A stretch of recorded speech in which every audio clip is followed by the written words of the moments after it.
मुनि महाराज को कहा, हे मुनिराज, तुम्हें ताकत की दवाई की जरूरत है, सावधानी से रहना, सीधी पूरी ताकत की शीशी मत पी जाना। और पूरे मुनि दशा में कोई बीमारी नहीं, अनंतानुबंधी है नहीं, अप्रत्याख्यान है नहीं, प्रत्याख्यान है नहीं, सर्वघाती प्रकृतियों का अभाव हो गया। सज्जनन देश घाती बची है तो बची रहती है, सर्दी जुकाम तो चलता रहता है, कोई वहां बीमारी नहीं होना चाहिए। मुनिराज को बीमारी कितनी सी रह गई? बस सर्दी जुकाम की मौसमी बीमारी है, वहां बीमारी नहीं है।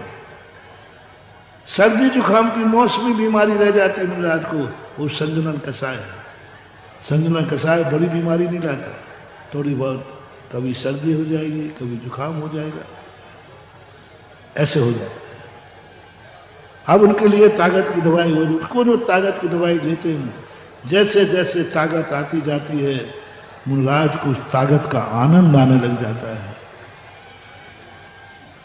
और जैसे वो 13वें गुणस्थान में पहुंचते हैं, पूर्ण ताकत, अनंत वीर्य प्रकट हो गया, शक्तिमान हो गए, अनंत वीर्य प्रकट हो गया। अब इससे बड़ी कोई शक्ति नहीं है।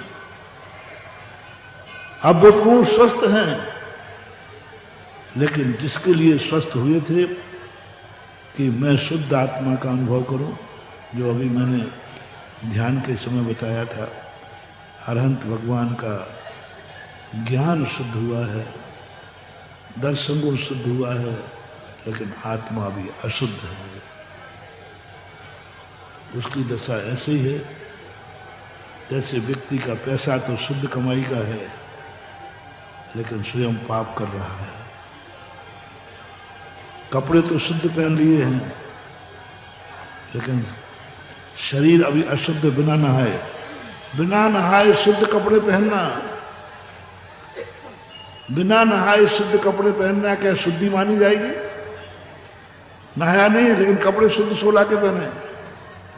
इसी प्रकार अरहंत भगवान की आत्मा शुद्ध हुए बिना उनका ज्ञान रूपी कपड़ा शुद्ध हुआ है, आत्मा तो अभी अशुद्ध बनी हुई है।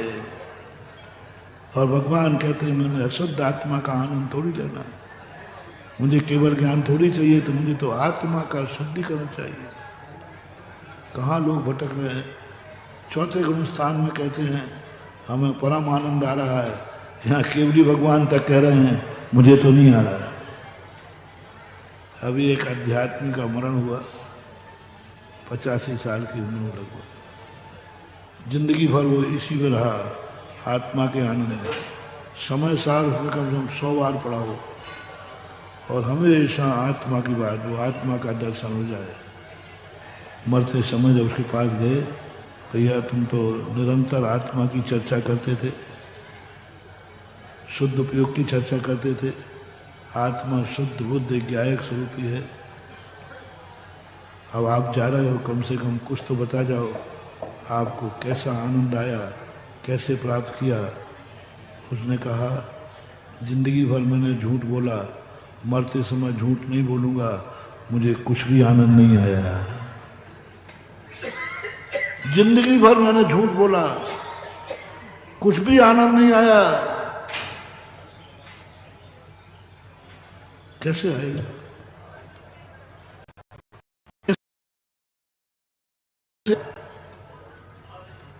मुंह तो शुद्ध हुआ है, लेकिन खीर तो अशुद्ध है जिसे खाना है।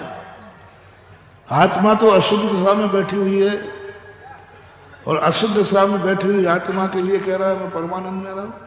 उपयोग शुद्ध हो सकता है। 11वें 12वें गुणस्थान में शुद्ध उपयोग कहा है, शुद्ध आत्मा नहीं कही। उपयोग में शुद्धता आई है, केवली भगवान के ज्ञान में शुद्धता आई है, लेकिन जिसे जान रहा है वो तो अशुद्ध है।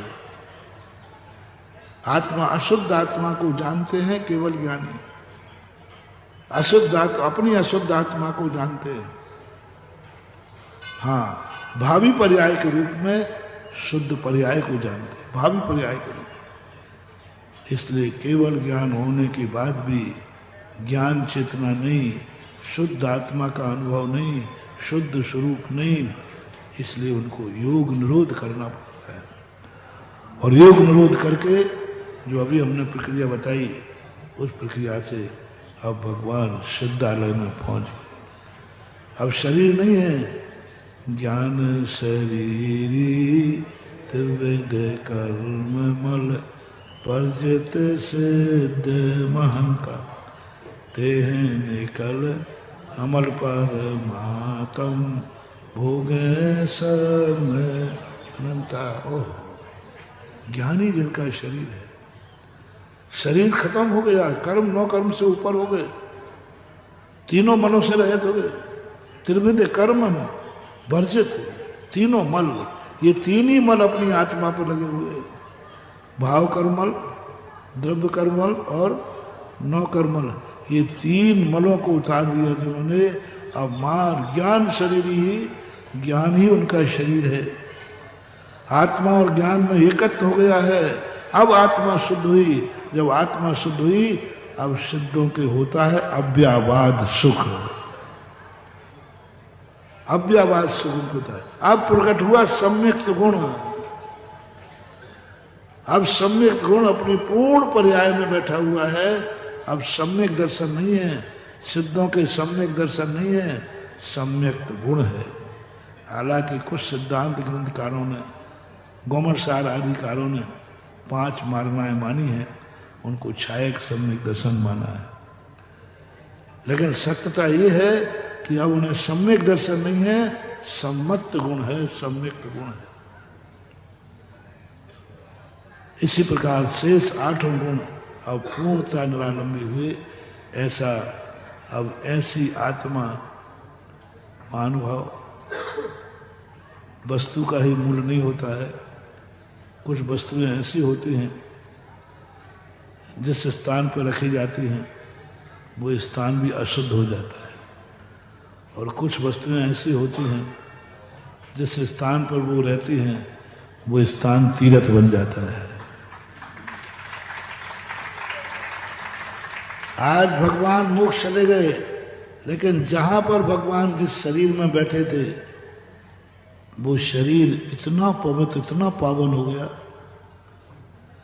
शरीर ही नहीं, उस शरीर से स्पर्श किए नख और केश वो तो बिखर जाते, उनमें आत्मा के प्रदेश नहीं थे।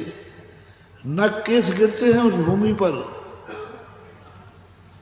पहले आपने देखा होगा लोग शिखर जी की वंदना करने जाते थे, तो जब लौट के आते थे ना तो पूरा गांव उनको लेने जाता था, उनके पैर छूते थे, क्योंकि ये चरण शिखर जी की वंदना करके आए हैं। उसमें लोग अपने आप को धन्य मानते थे, बैठ के पूछते थे, सब कहते थे। अब आजकल तो मामला ही दूसरा हो गया, शिखर जी की वंदना का वो मजा अब नहीं रहा। क्या मजे से विदा होती थी, क्या लौटते थे, क्या वो संस्मरण सुनाते थे, और जो शिखर जी की पहाड़ की वंदना का जो आनंद था। मेरे भाग्य हैं कि पूज्य गुरुदेव की कृपा से मुझे ओरिजिनल शिखर जी की वंदना करने मिली।